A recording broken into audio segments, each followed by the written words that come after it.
Amen.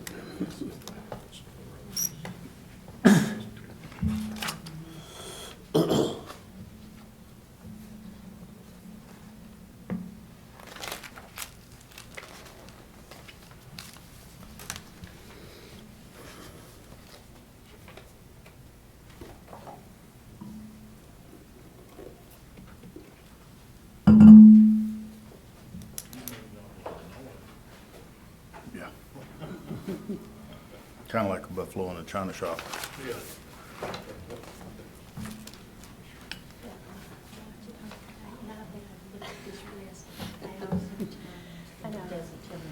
You see Carter's trying to get rid of his longhorns now? I don't know if they tore up something. 6 o'clock. Okay, it's 6 o'clock. We'll get our meeting started tonight. If you would, turn your cell phones off or silence your phones. And before we get started the invocation, I'd like to welcome Chad Word. He's the pastor from Freedom Life Church, and he's a newcomer to Bowie. Just met him tonight, and he's going to do our invocation. You've been here, what, 3 years now? Just about, almost. And we can blame you for this cold weather because he came here from Plainview. Is that right? So we'll blame you for that. Okay, Chad, if you'll lead us in a word of prayer. Let's just bow our heads together. God, I'm first and foremost so grateful, God, that your presence doesn't have to just exist in a church building somewhere, but that your presence can be in a council meeting, God, and that you're here this evening with us. Lord, I thank you for the men and women that lead our city.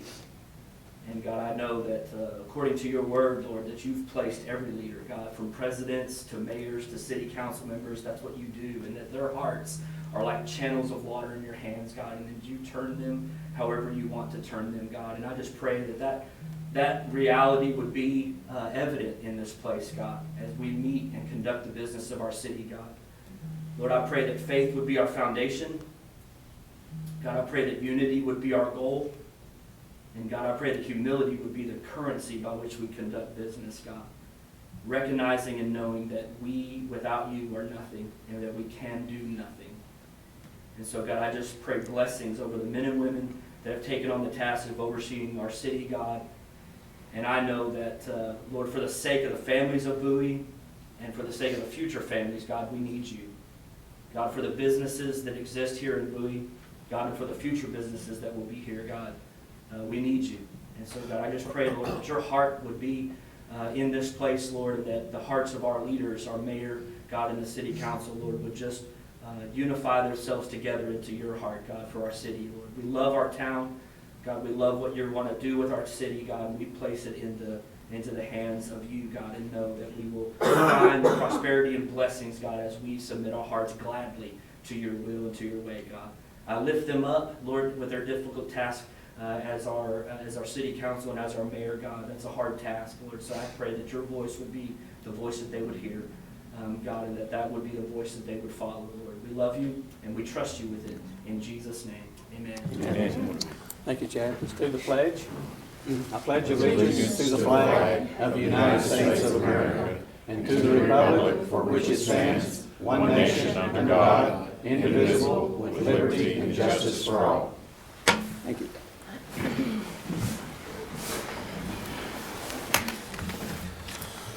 Okay, first item on the agenda is announcements. I don't have anything to announce. Does anyone on the council have anything they need to say right now? If not, we'll go on to the next item, number 4, public comments. Any public comments for tonight? Okay, if not, we'll go on to item number 6, consent approval. We've got 3 things here: approval of the minutes, resolution 2020-01, and the approve of the quarterly financial statement. We'll wait and do the approval of all these after Carrie gives her report on the financial statement. So any questions about the minutes from the last meeting? Okay. Any questions about the city manager write-off on the uncollected library past due fines or dues? Okay, if not, then Carrie, if you'll come give us your report on the financial statement. I think everybody has that in their packet.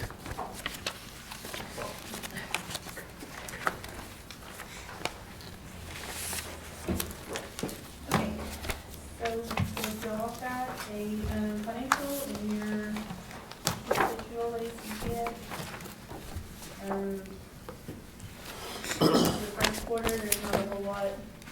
to this right now because we're so early in the fiscal year. Everything looks to be around the 25% like it should be. I really hate to just go through here and read all this to y'all because I know you'll have full of understanding it. So do y'all have any questions about it? I do. The ad valorem tax, I'm on your little schedule, your little kind of synopsis thing, page or whatever. It's about $330,000 less.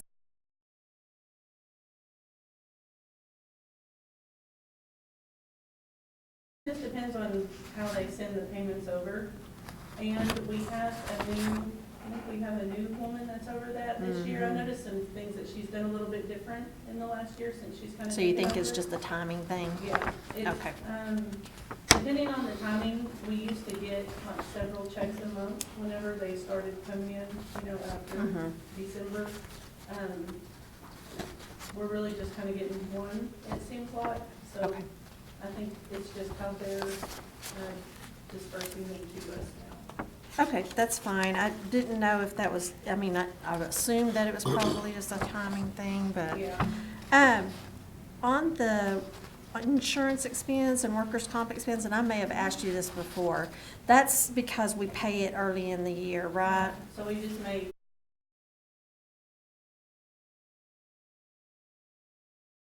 For the year. Okay. And so a couple of years ago, we started doing that instead of making quarterly payments. And so yeah, that'll level out. Okay. Wanted to know about that.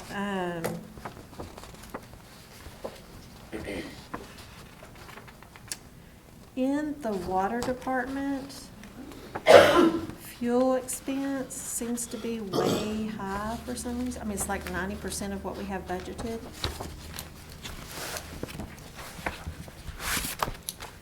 It's on page 4. Okay.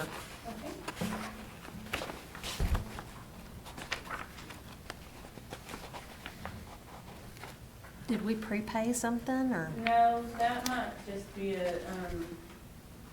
how it was distributed. Instead of being, typically it's split. Okay. And so I would have to go back and look and see if that, because usually it's kind of split between the 4, the Okay. water and the sewer, and then the distribution and the plant side, depending on, which is which. Okay, will you just look at that, and then you can shoot me an email or something? Yeah, because the sewer side of it, on the distribution side, is only at 34%. So. Okay. If you'll just look at that one, that was, I think, maybe, I had one other question. On the utility billing and the non-operating income and expenses, there's credit card expense. What is that?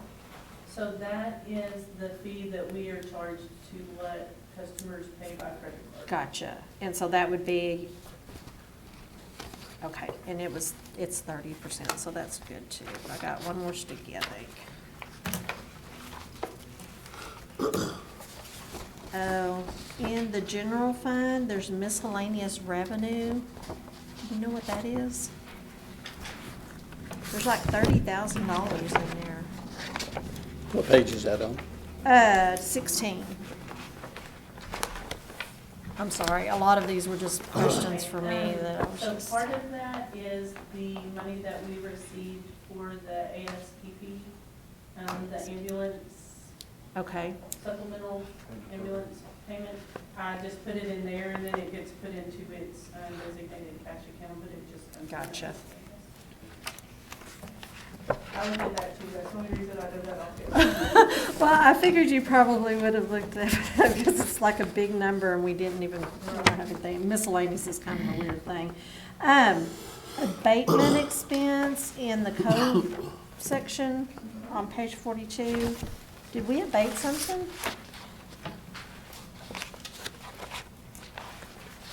It's abatement contracting.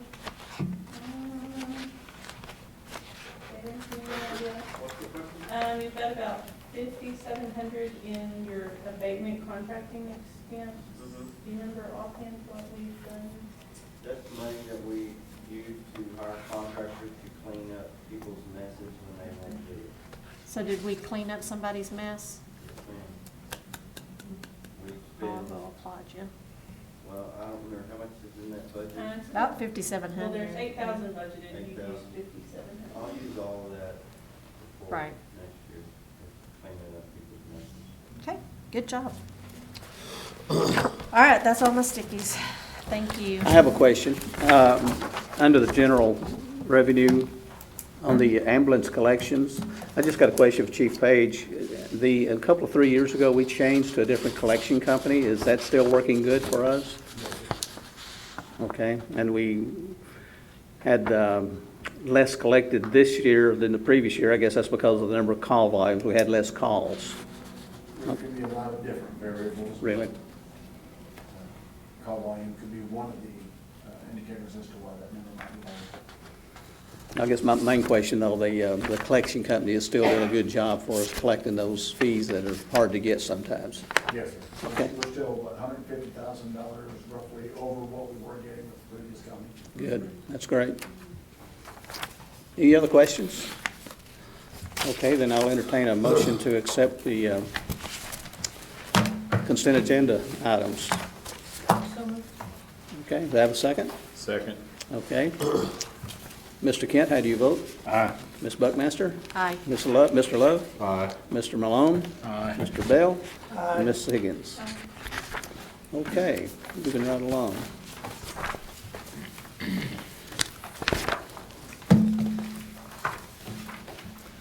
Under old business, let me find my page here. Nortex-Mitigation Plan. Bert, do you want to give us an update on that and tell us what all that's about? Yeah, we're still in the being reviewed by the state on that, but something if you want to look at our mitigation plan, it has now been posted on the county website. You go to the Montana County website and that mitigation plan will be there. It's quite extensive, and I think it's indexed so you can go to the Bowie plan in that area if you want to read it and look at it and see what the state's looking over, but that's where you can see it if you want to look at it.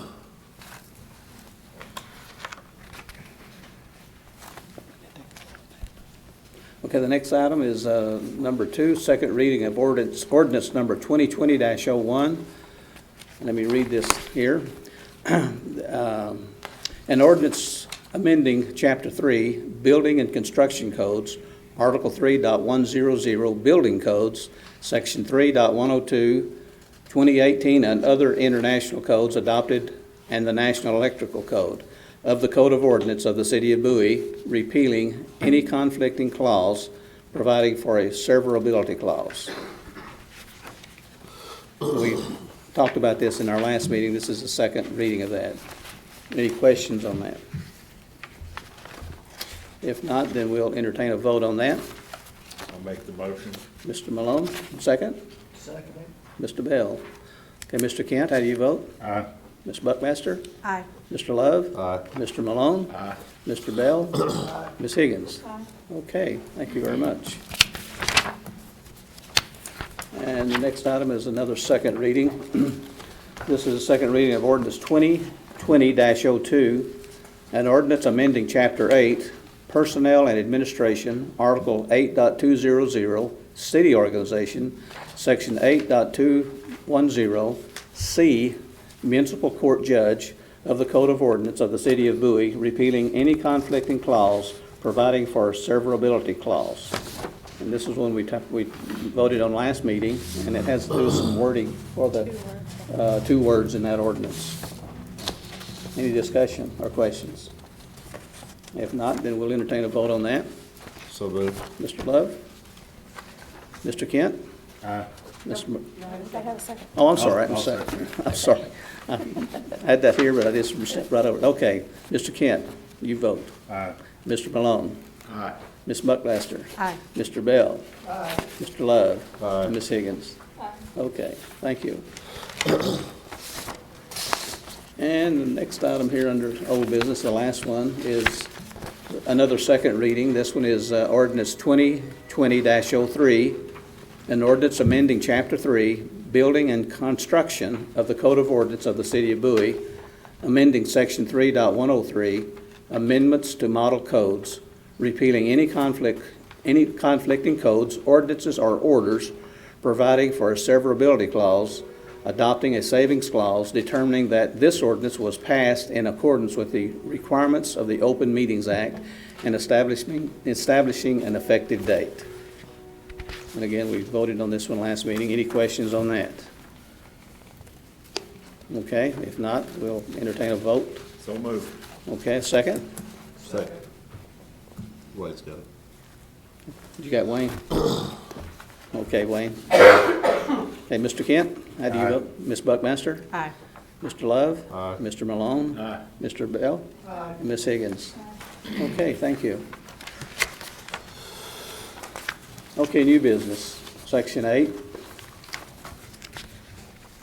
This is an ordinance amending Chapter 12, Planning and Zoning, Section 23, Use of Land and Buildings, subsection 23.2, Residential Uses of the Code of Ordinance of the City of Bowie, repealing any conflicting clause, providing for a severability clause. And Bert or David, y'all want to talk about this? Basically, I think it's talking about the tiny homes.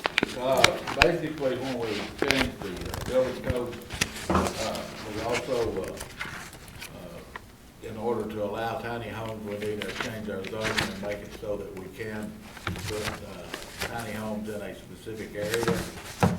Maybe you can find out what those areas are for you, but that's the whole reason for this.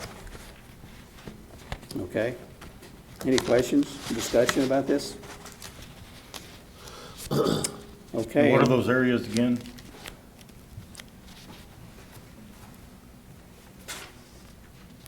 Single family with manufactured housing,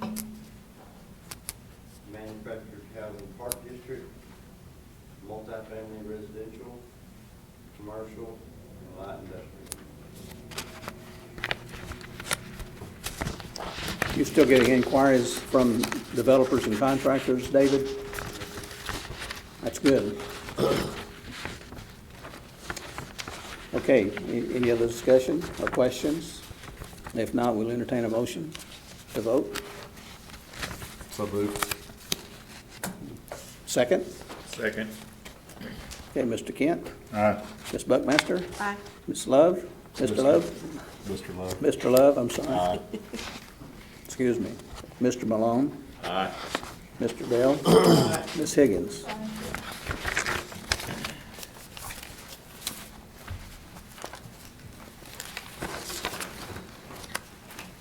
Okay, number 2.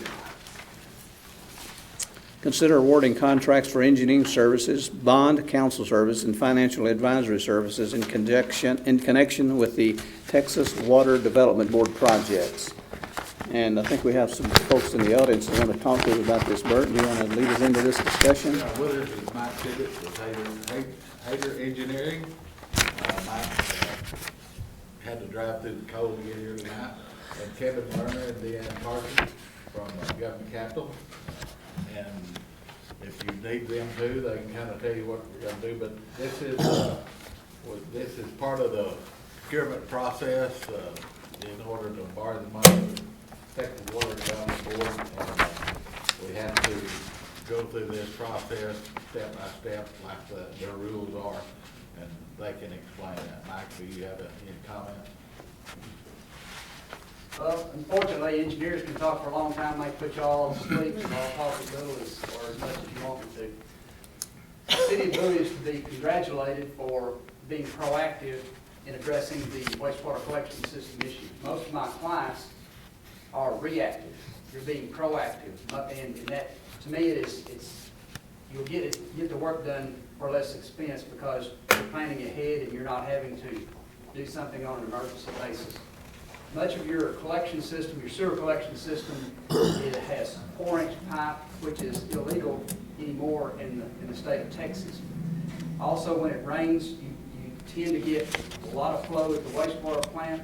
The state says whenever 3 months of your average monthly flows exceed 75% of the permitted flow, you're supposed to start plans to build a new facility. This occurred in your system in 2016. The state didn't catch it. Mr. Cunningham caught it, and he's getting you ahead of the state regulators. But all of us want our sinks to drain. We want our toilets to flush. Otherwise, we don't think about the sewage collection system, but your system is far beyond the lifespan that it was intended for.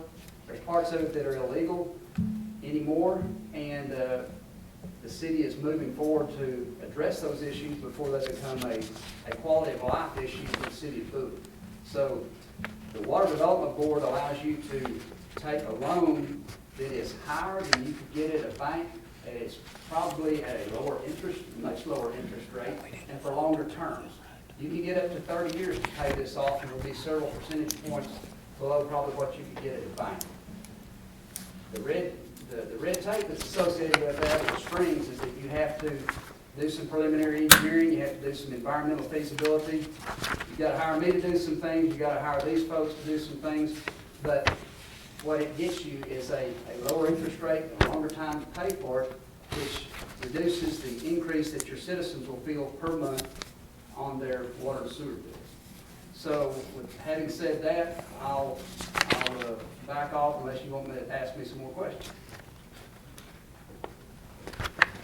Could you remind me how much we're borrowing?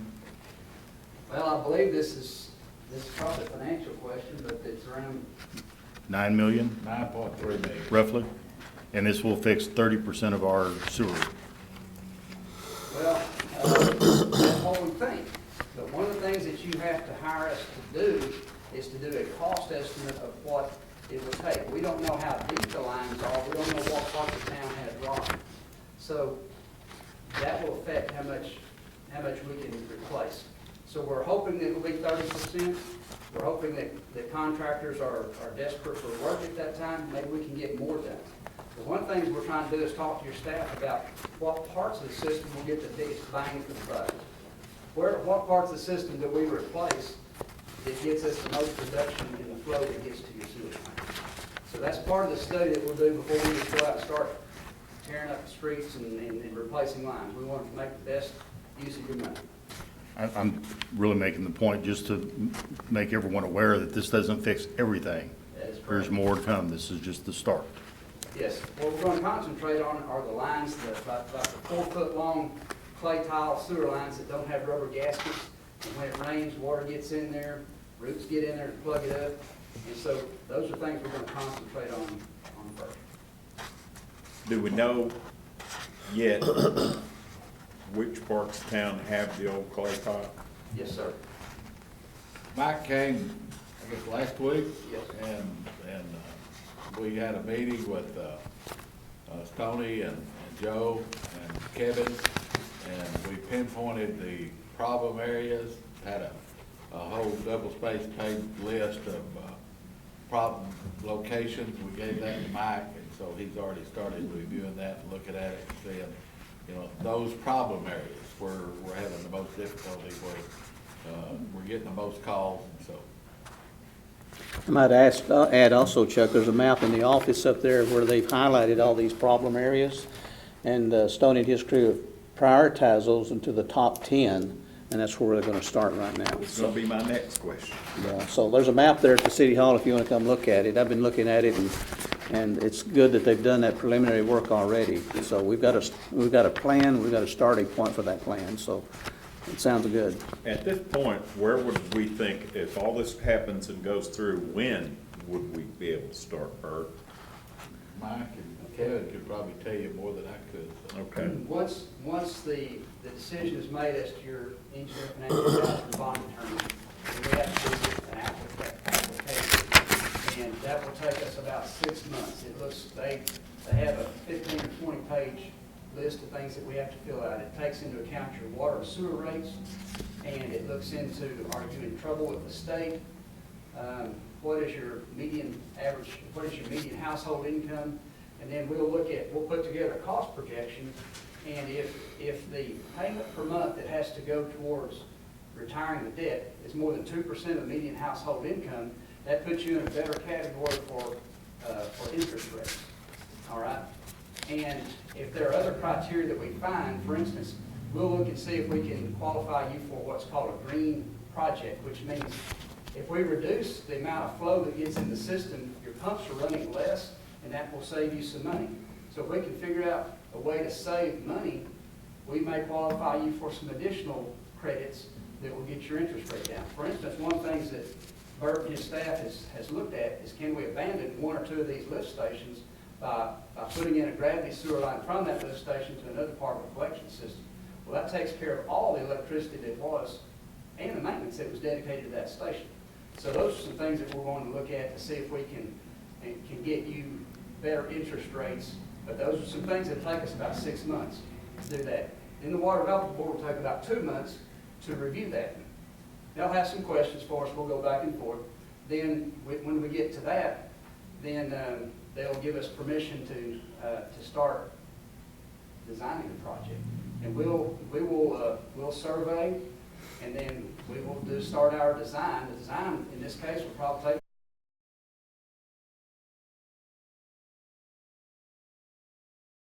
review it for another couple of months.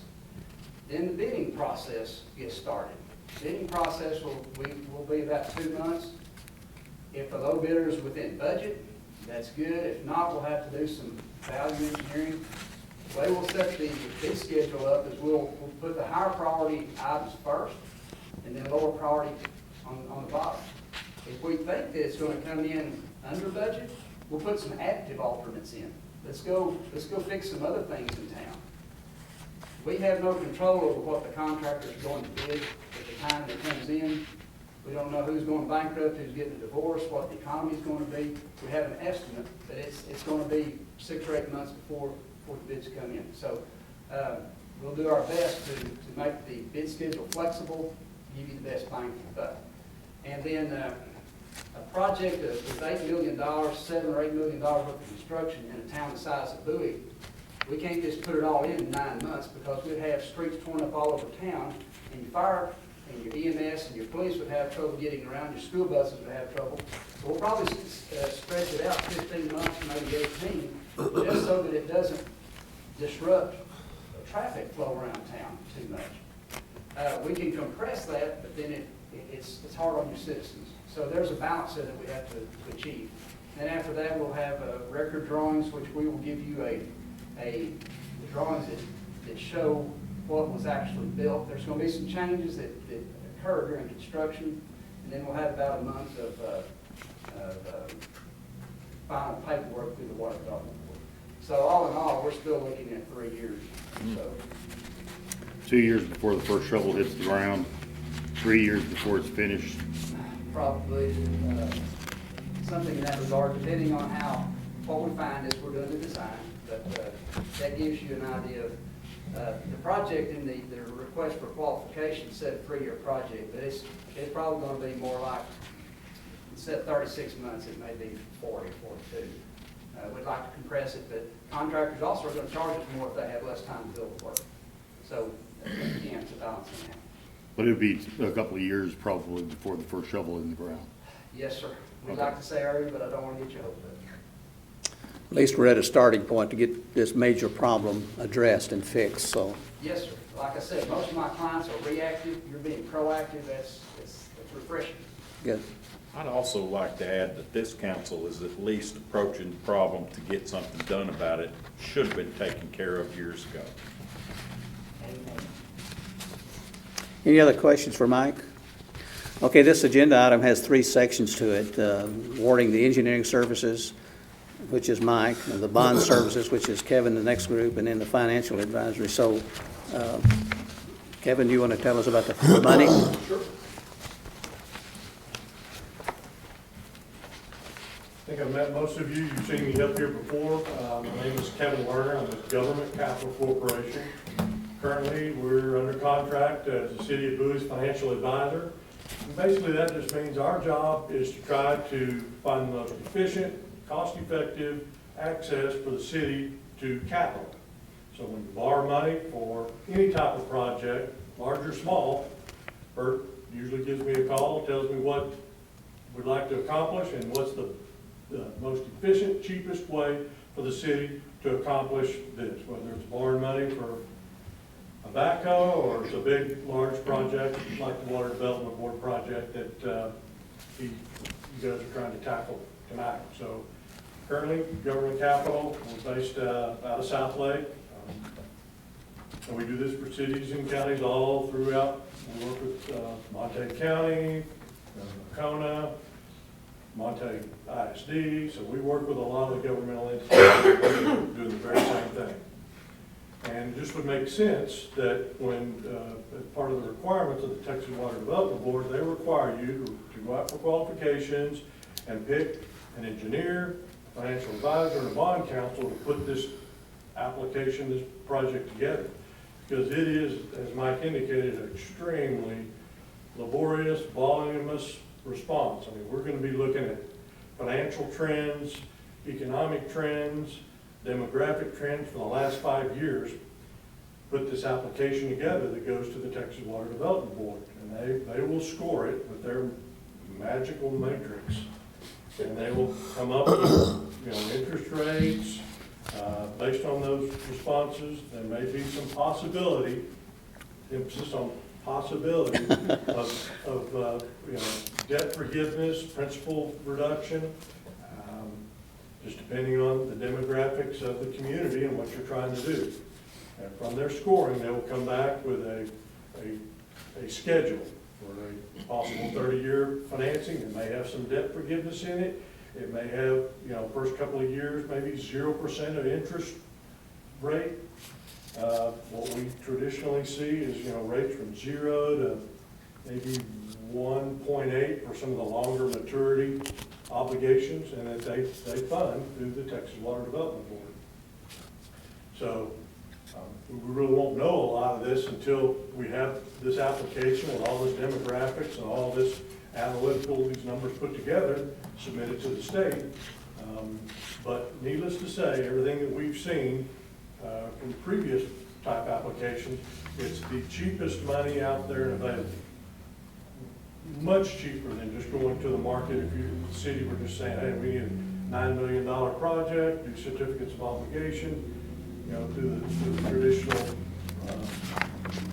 access to capital. The Texas Water Development Board is the absolute cheapest access to capital. And you have to go through quite a bit of red tape to get there. It's going to require a lot of involvement with Bert and Kerry, just helping supply us with information to put in the application. And so it just makes sense. I would say the vast majority of times, anytime a city is responding to one of these or making one of these applications, they utilize their financial advisor of record. And that's us. When other cities do them, they hire whoever their financial advisor is. It just makes sense to hire who we're already working with. We've done projects similar for this. I brought Deanne Carson with me. If you have any specific questions, she is our Texas Water Development Board specialist. And these are, as Mike said, 2-year-long efforts putting this information together and getting through the process. I know Bert Paul's been involved for maybe a year already. Getting to where we're at now. Yeah, it's last January. So going to seminars from the different COGs and visiting with different engineers and talking to different folks about it. We're down the road, but we're still at least 2 years probably, maybe less, getting there. So as part of the process, you've got to hire a team, engineer, financial advisor, bond counsel. Bond counsel's not here tonight. McCall Parkhurst, probably one of the largest bond counsels in the state. Very, very familiar with Texas Water Development Board projects. Rudy, I was going to ask you to explain what the bond counsel is for they understand. Bond counsel is just an attorney that specializes in public finance. They make sure that they will generate the loan documents, and they'll make sure that everything is done according to your charter.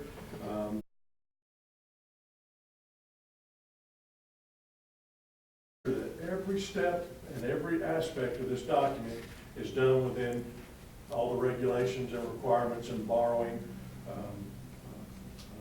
requirements that are evident for cities and for the Texas Water Development Board. So they are the lawyers that specialize in finance. Any other questions or discussion? Okay, thank you, Kevin. Since the bond counsel is not here, and thank you, Kevin, for explaining to us what they do, we need to vote on these three sections here. So let's go ahead and take the bond counsel procurement for McCall, Parkhurst, and Horton LLP. We need a motion to approve to hire them as this bond counsel for this project. So moved. Okay. Have a second? Okay, thank you. Mr. Kent? Aye. Mrs. Buckmaster? Aye. Mr. Love? Aye. Mr. Malone? Aye. Mr. Bell? Aye. Ms. Higgins? Okay, thank you. And then the next one would be for the approval for the financial advisor procurement for Government Capital Securities Corporation, which Kevin just represented to us about. So I need a motion for that one. So moved. Mr. Love, thank you. Second? Mr. Bell, thank you. Okay, Mr. Kent? Aye.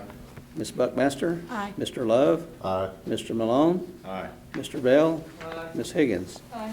Thank y'all for that. And the last one is the engineering procurement. Mike Tibbetts gave us his spiel about Hayter Engineering out of Paris, Texas. So we need a vote on that. So moved. Thank you, Mr. Malone. Second? Second. Thank you. Ms. Higgins, how do you vote? Aye. Mr. Bell? Aye. Mr. Malone? Aye. Mr. Love? Aye. Ms. Buckmaster? Aye. Mr. Kent? Aye. Okay, thank you. Well, like everybody said, this is going to be a long, lengthy project, but we're at a starting point. We, I guess, started that about a year ago, so it's good that we started it. So it won't be done overnight. It'll take several months, and it'll be good when it's finished. We'll provide you with updates as to what milestones we're hitting and what we're moving on next. And I appreciate what you mentioned, Mike, too, about let's don't hurry up, start it all and finish it all at once, because if we do that, we got every road in town tore up. We can't do that, so. We're gonna field enough complaints as it is.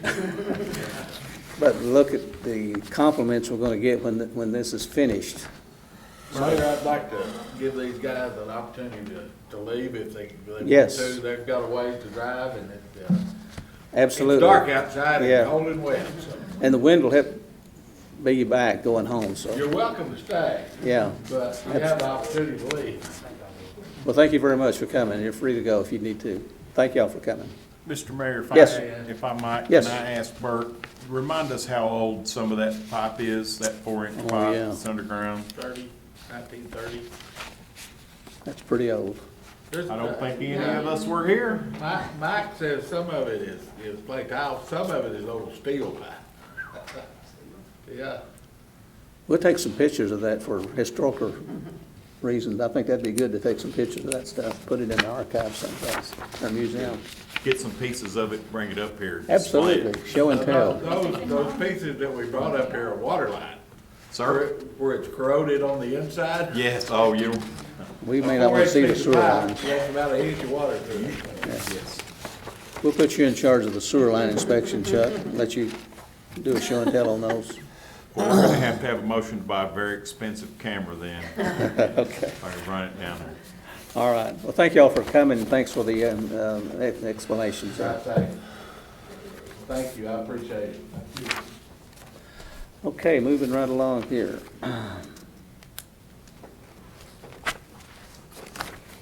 Item number 3 under Section 8, Resolution 2020-02. A resolution authorizing continued participation with the Atmos Cities Steering Committee and authorizing the payment of 5 cents per capita to the Atmos Cities Steering Committee to fund regulatory and related activities related to the Atmos Energy Corporation. I didn't know what this was until Bert explained to me today. Bert, for those who may not know, can you give just a short description of what this is and why it's needed? Basically, the Atmos Steering Committee is a group of attorneys that, when Atmos files for a rate increase, they fight our battle for us. And I say for us, there's a bunch of cities that band together. As you can see from your packet, our portion is only $260.90 a year. That pays our legal fees for the battle with Atmos when they file for a rate increase. So, at any rate, it's better when you join together with a team like this. So it's very inexpensive. Back years ago, when I was on the council before, we used to have to, Lone Star Gas would attack us individually. And I say attack us, they would rate increases, and we had no knowledge of rates or rate structure or anything like that, and we were pretty much hamstrung. And so they came up with this organization in order to hire competent lawyers to handle the rate case, and that's basically it. Okay, thank you, Bert. Any questions on this? Okay, I entertain a motion to approve this. So moved. Okay, thank you. Second? Second. Ms. Higgins? Ms. Higgins, you vote? Aye. Mr. Bell? Aye. Mr. Malone? Aye. Mr. Love? Aye. Ms. Buckmaster? Aye. Mr. Kent? Okay, that passes. Thank you. Okay, the next couple of items are reappointments to a couple of boards here. Agenda item number 8.4, reappointments to the Planning and Zoning Board. We have 3 people requesting to be reappointed: Todd Brown, T.J. McEwen, and Gary Cunningham. So we need to vote on these individually, so entertain a motion for Mr. Brown. So moved. Second? Second. Ms. Higgins? Aye. Mr. Bell? Aye.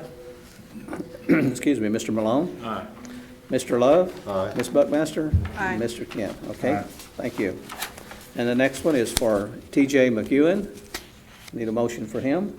So moved. Okay. Second? Aye. Ms. Higgins? Okay, Mr. Kent? Aye. Ms. Buckmaster? Aye. Mr. Love? Aye. Mr. Malone? Aye. Mr. Bell? Aye. Ms. Higgins? Aye. Okay, and the third one is Gary Cunningham. Need a motion for him? So moved. Second? Second. Okay. Mr. Kent? Aye. Ms. Buckmaster? Aye. Mr. Love? Aye. Mr. Malone? Aye. Mr. Bell? Aye. Ms. Higgins? Aye. Okay, that takes care of those folks. And the second one is agenda item number 8.5, reappointments to the Board of Adjustments and Appeals. And we have 4 people on this one. We'll vote on them individually as well. I need a motion for Mr. Jimmy Ashley. So moved. Okay, and second for them? Second. Okay. Mr. Kent? Aye. Ms. Buckmaster? Aye. Mr. Love? Aye. Mr. Malone? Aye. Mr. Bell? Aye. Ms. Higgins? Okay, thank you. And the next one is Janelle Rogers. Need a motion for that one? So moved. Mr. Malone, a second? Second. Okay. Mr. Kent? Aye. Ms. Buckmaster? Aye. Mr. Love? Aye. Mr. Malone? Aye. Mr. Bell? Aye. Ms. Higgins? Okay, thank you. And the next one is Darren Gill. Need a motion for him? So moved. Second? Second. Okay. Mr. Kent? Aye. Ms. Buckmaster? Aye. Mr. Love? Aye. Mr. Malone? Aye. Mr. Bell? Aye. Ms. Higgins? Okay, thank you. And the last one is Gary Shields. Need a motion for him? So moved. Excuse me, a second? Second. Well, Mr. Love got that, I think. You popped that first. I heard it Sorry, first. Wade. Okay. Mr. Kent? Aye. Ms. Buckmaster? Aye. Mr. Love? Aye. Mr. Malone? Aye. Ms. Higgins? Aye. Mr. Bell? Aye. Okay, that takes care of those boards. Okay. Agenda item number 8, number 6, consider Snyder Engineering fiscal year 2019-2020 electric cost of service rate study. Bert, you want to tell us what this is all about? Yeah, about every 3 or 4 years, Snyder Engineering does a rate study for us. They look at several factors, several things in our budget, in our cost, and it allows us to intelligently set rates within the city. A lot of times on situations when you hadn't done a rate study in a while, you sometimes are just shooting in the dark and hope you do right. And what the rate studies will do, allow us to figure out if our rates are too high, too low, or whatever. And hopefully, if they're too high, we can adjust them downward. But it takes a lot of study, so that's what this is. Bert, do other cities, a lot of other cities participate in this type of thing? No, Snyder's just working for us on this. No, I meant, do other city governments hire? Sure they do. They have rate studies done Yes, as well? yeah. Anybody that's got their own electrical system almost has to do it. It's like I always say, I can do water and sewer, that's pretty simple, but electric rate study is much more complicated. I don't feel have the necessarily knowledge to do what they do. And you can see from their, literature here of what they do and how far they go back and how far in the future they go.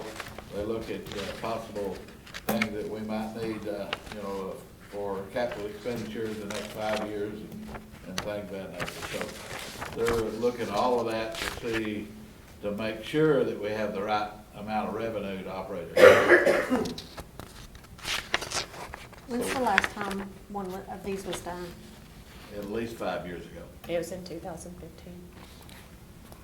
So it's time to do it again. Any other discussion or questions? Yeah, I had one. Yes, sir. I'm trying to understand how Snyder can adjust or give us a recommendation to adjust our rates when we're purchasing our electricity from another entity. If Snyder comes in and says, you ought to be charging a penny, do we go to our provider and say, you should be charging us a penny? It doesn't affect the rate that we're paying. It only affects the rate that we're charging, correct? So if they tell us that we should be charging less, where does that come from? Because we're not marking up the electricity, as I understand it, from where we get it. We gather the city revenue from the distribution side, not from the what we pay for electric and pass on. Is that not correct? I don't really understand what you're saying. In other words, if we pay Let me 2 ask you this cents way. for the electricity, They tell us where we need to be, and they tell us where our rates need to be in order to generate the revenue that's required to operate the city. right, but they cannot affect what we pay for our Oh, electricity. no. Not at all. But there again, There's a lot of things I'm going that- back to the point that we're not really marking up our electricity that we're purchasing from Bryan, Texas. That's going through pretty much as a pass-through with no profit. The money that we make is on the distribution side, which is what we need to pay our bills and operate the city. Sure. That's where our profits come Yeah. from. So they can't really affect our electric rates. Yes, they can.